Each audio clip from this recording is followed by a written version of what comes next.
3 days before Christmas, a young teacher in Pennsylvania was getting ready for work. Her name was Christy Mirack. She was 25 years old. That morning, her students were waiting for her. Her classroom was waiting. Christmas break was close. It should have been an ordinary Monday. But Christy never walked through the school doors. At first, people thought maybe she was sick. Maybe her car would not start. Maybe she had overslept. But Christy was not the kind of person who simply disappeared from her own life. The school called her apartment again and again. No answer. Then someone drove to check on her. Her car was still outside. The door was not locked the way it should have been.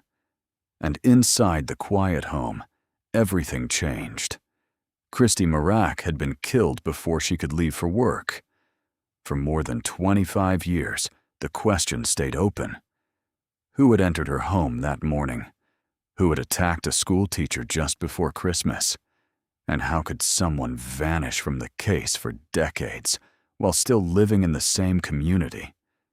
The answer would not come from a confession, not at first. It would come from old evidence, from DNA, from a public genealogy database, and finally, from a piece of chewing gum and a water bottle. Christy Mirack had built the life she wanted. She was from Shamokin, Pennsylvania, and had moved near Lancaster for her dream job. She taught 6th grade at Rohrerstown Elementary School. People who knew her described her as energetic, funny, direct, and full of life. She was the kind of teacher who made a classroom feel alive. By December of 1992, Christy was living in East Lampeter Township in Lancaster County. It was a quiet area, a place where people noticed routines, a place where a young teacher leaving for work in the morning should not have drawn any fear. Christy had a roommate. On the morning of December 21st, her roommate left for work around 7. Christy was still home. She was getting ready for the school day. According to investigators, she normally left for work around 7:30. She was already dressed for the cold. She had her coat. She had her gloves. Everything about the scene later suggested that she was almost out the door. But sometime after her roommate left, and before Christy could leave, someone came inside. 2 neighbors later told police they were walking nearby that morning. Between about 7:10 and 7:20, they heard a high-pitched scream coming from Christy's home. Then silence.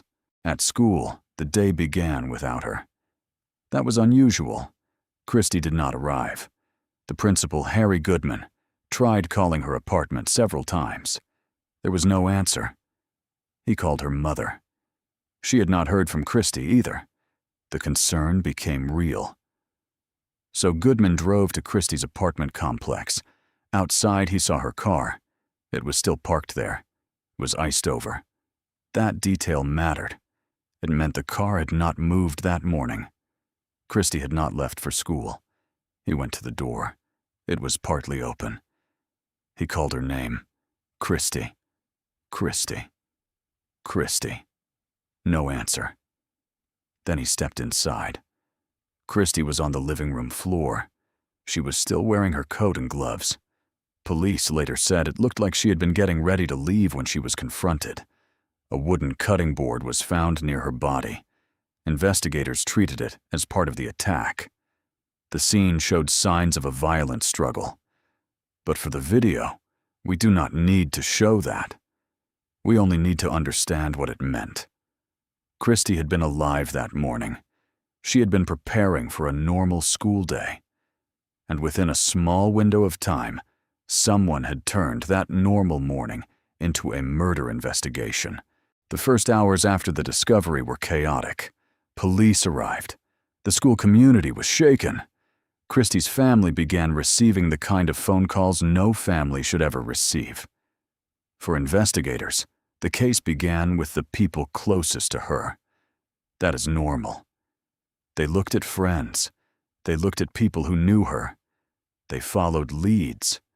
They asked questions. They tried to understand whether Christy had been targeted by someone in her life or by someone who entered that home without warning. There was suspicion around more than one person. Some people were questioned, some were cleared. But the evidence did not give investigators the answer they needed. DNA was collected from the scene. A profile was created. It was entered into a national law enforcement database. But there was no match. That was the wall. The killer had left evidence behind. But in 1992, and for many years after, DNA could only help if there was someone to compare it to. If the person was not already in the system could stay silent. And that is what happened. The case went cold. Years passed, then decades. Christy's name remained in the files. Her photograph remained in the public memory. But the person responsible was still unknown. By 2016, Lancaster County detectives had taken jurisdiction of the case. The evidence was old, but it was still there. And science had changed. Detectives turned to Parabon nanolabs. Parabon used the DNA evidence to create a genetic profile and a phenotype report. That report was used to produce composite images showing what the unknown suspect might look like at different ages. In 2017, those images were released to the public. It was a new kind of pressure. Not a name yet, but a face, or at least a possible face. Then investigators took the next step. The DNA file was uploaded to a public genetic genealogy database. This was the same era when genetic genealogy was beginning to change cold cases across America.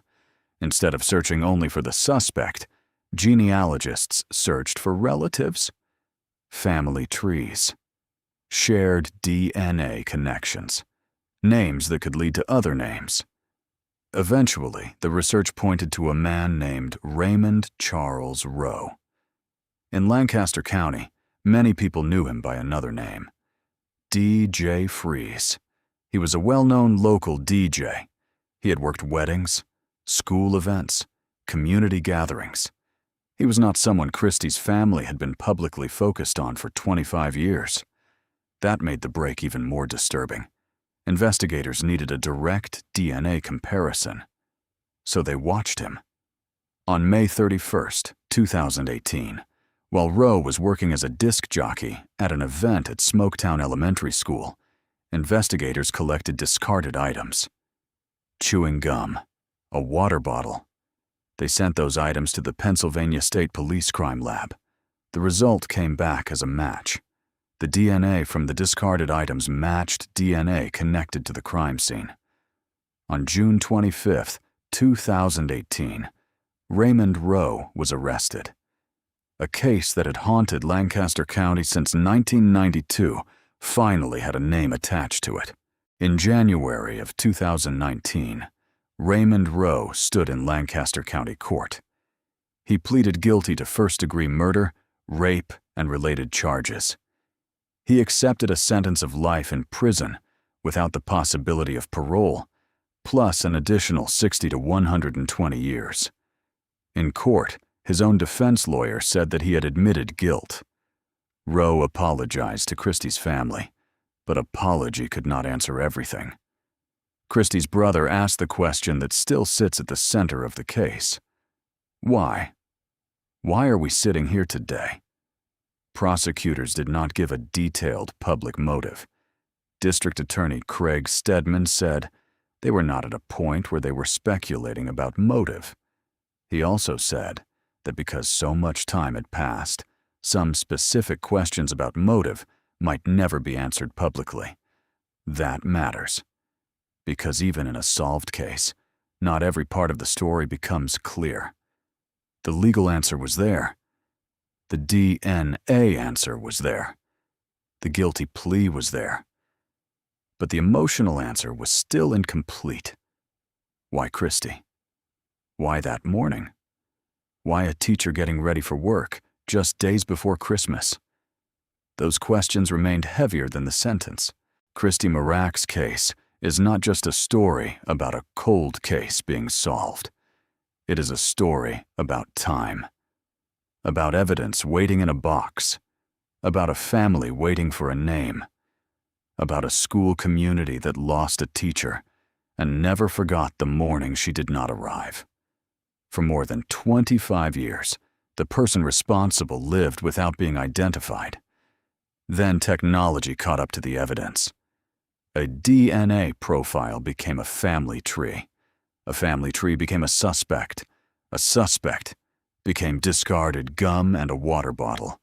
And those small, ordinary objects helped close one of Lancaster County's most painful cases.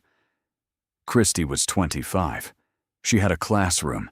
She had a future. She had students waiting for her just before Christmas. And on December 21st, 1992, she never made it to school. But her case did not disappear. It waited. It stayed alive in the evidence. It stayed alive in the people who remembered her. And after decades of silence, the truth finally found its way back to the man who thought he had left no trace.